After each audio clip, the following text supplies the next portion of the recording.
Hello అండి, welcome back to my channel Reshma Resh cooking and fashion.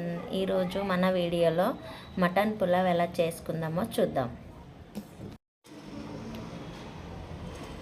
ఇక్కడ నేను హాఫ్ కేజీ మటన్ తీసుకుంటున్నాను.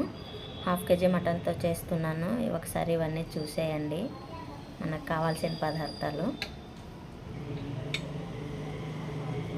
2.5 గ్లాస్ బాస్మతి రైస్ తీసుకుంటున్నాను. కావాలంటే నార్మల్ రైస్తో కూడా చేసుకోవచ్చు. స్టవ్ మీద కుక్కర్ పెట్టి ఒక 3.5 టేబుల్ స్పూన్ ఆయిల్ వేసుకోవాలి. కావాలంటే కుక్కర్లో కాకుండా మామూలుగా కూడా చేసుకోవచ్చు.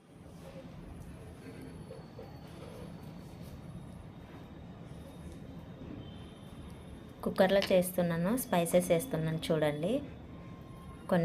కొద్దిగా సాజీరా, బిర్యానీ ఆకు 2, దాల్చిన చెక్క, 4 లవంగాలు వేసాను. కావాలంటే ఇంకొన్ని మసాలాలు కూడా వేసుకోవచ్చు. మరాఠీ మొక్క, జావిత్రి అవి కూడా వేసుకోవచ్చు, బాగుంటుంది ఫ్లేవరు.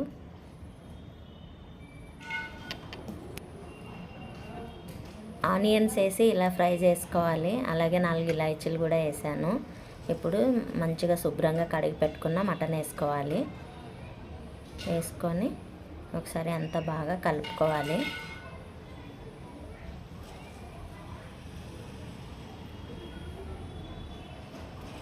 ట్రై చేయండి ఒకసారి, బాగుంటుంది. అలాగే మటన్ లేతగా ఉంటే తొందరగా ఉడుకుతుంది, ముదురుతుంటే కొద్దిగా టైం ఎక్కువ పడుతుంది. చూసుకోవాలి, మనకు తెలిసిపోతుంది. అల్లం ఎల్లిగడ్డ పేస్ట్ వేస్తున్నాను 2 టేబుల్ స్పూన్లు. కొద్దిగా పసుపు వేసుకోవాలి, ఉప్పు వేసుకోవాలి. ఉప్పు వేసాను చూడండి. ఇప్పుడు పసుపు వేస్తున్నాను. ఒకసారి మంచిగా కలుపుకోవాలి. దాంట్లో ఉన్న వాటర్ వస్తాయి, కొన్ని వాటర్ వస్తుంది అన్నమాట మటన్లోది. కొద్దిగా మెత్తబడుతుంది. ఇది చాలా లేతగా ఉండే మటను, చాలా ఫాస్ట్గా ఉడికిపోయింది. 3-4 విజిల్స్ అట్లా పెట్టుకోవాలి, కానీ అసలు విజిల్ లేకుండానే ఉడికిపోయింది నాకైతే. పుదీనా వేసుకుంటున్నాను కొద్దిగా, కొత్తిమీర కూడా కొద్దిగా వేసుకుంటున్నాను. ఇంకొద్దిగా తర్వాత వేసుకోవాలి. పచ్చిమిర్చిలు కూడా ఒక 4 పచ్చిమిర్చిలు అట్లా చీల్చాను. కొన్ని వేసాను, కొన్ని తర్వాత వేస్తాను. మంచిగా కలుపుకోవాలి. ఇప్పుడు అయితే పుదీనా ఎక్కువనే వేసుకోవాలి, బాగుంటుంది దీనికి. కాసేపు మూత పెట్టి మగ్గించుకోవాలి, వీడియోలో లేదు. కారం వేస్తున్నాను. అలాగే 2 టమాటాలు కూడా వేసుకోవాలి, వీడియోలో లేదు అది కూడా. వీడియో కొద్దిగా కింద మీద అయిపోయింది, అడ్జస్ట్ అవ్వండి ప్లీజ్, ఏమనుకోవద్దు. 2 పెద్ద టమాటాలే వేసాను, ఎందుకంటే హాఫ్ కేజీ ఉంది కదా, ఆ మాత్రం పడతాయి టమాటాలు 2. మనకు మంచి గ్రేవీ వస్తుంది టమాటాలతో. ఇప్పుడు కారం వేసాక కూడా మూత పెట్టి మంచిగా ఒక 5 నిమిషాలు అట్లా ఫ్రై చేసుకున్నాను మటను. పెరుగు వేసుకోవాలి. 2 గరిటెలు పెరుగు వేసాను చూడండి. మనకు మంచిగా టేస్ట్ బాగుంటుంది. ఎంత కలర్ఫుల్గా ఉందో కదా ఇది. ఇంట్లో కారమే, ఇది ఇంట్లో ఆడించిన కారము, బాగుంది కారము, అందుకే అట్లా కలర్ వస్తుంది మంచిగా. చూడండి ఇట్లా ఉంది. అప్పటికే నాకు ఒక 70% దాకా ఉడికిపోయింది బాగా.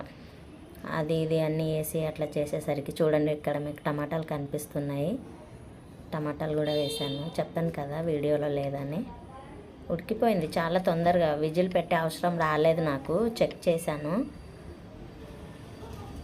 మనకు తెలిసిపోతుంది కదా ముక్క పట్టుకుంటే. లేకపోతే ఒక మామూలుగా అయితే ఒక 4 విజిల్ చాలు. మళ్ళీ రైస్కి పెడతాం కదా ఒక విజిల్, ఆ మాత్రం సరిపోతుంది. ఇక్కడ నాకు అవసరం రాలేదు విజిల్ పెట్టేది. అట్లనే వాటర్ వేసుకుంటున్నాను. 1 గ్లాస్కి 1.5 గ్లాస్ వాటర్ వేసుకొని, కొన్ని పచ్చిమిర్చిలు మిగిలినాయి కదా అవి, కొత్తిమీర వేసి ఒకసారి సాల్ట్ కూడా చెక్ చేసుకొని వేసుకొని, కొద్దిగా గరం మసాలా వేసుకొని రైస్ వేసేసుకోవడమే. ఇవి రైస్ ముందే కడిగి నానబెట్టుకోవాలి. ఈ ప్రాసెస్ అంతా అయ్యేలోపు నానిపోతుంది. 1 నిమ్మకాయ ఫుల్ పిండుకోవాలి. మొత్తం ఒక నిమ్మకాయ మొత్తం పిండుకోవాలి. రైస్ అంతా వేసినాక నిమ్మకాయ పిండుకొని ఒకసారి మంచిగా కలుపుకోవాలి. బాగా కలిపి మూత పెట్టుకొని 1 విజిల్ వస్తే చాలు, 2 విజిల్స్ అవసరం లేదు.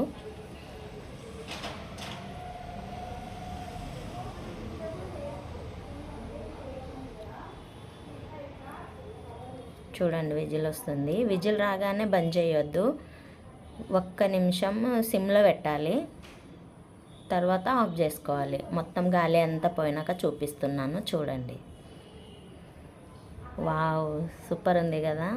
చూడ్డానికే కాదు, తింటే కూడా ఎక్సలెంట్ ఉంటుంది. దీనికి రైతా కూడా అవసరం లేదు, అంత బాగుంటుంది టేస్ట్.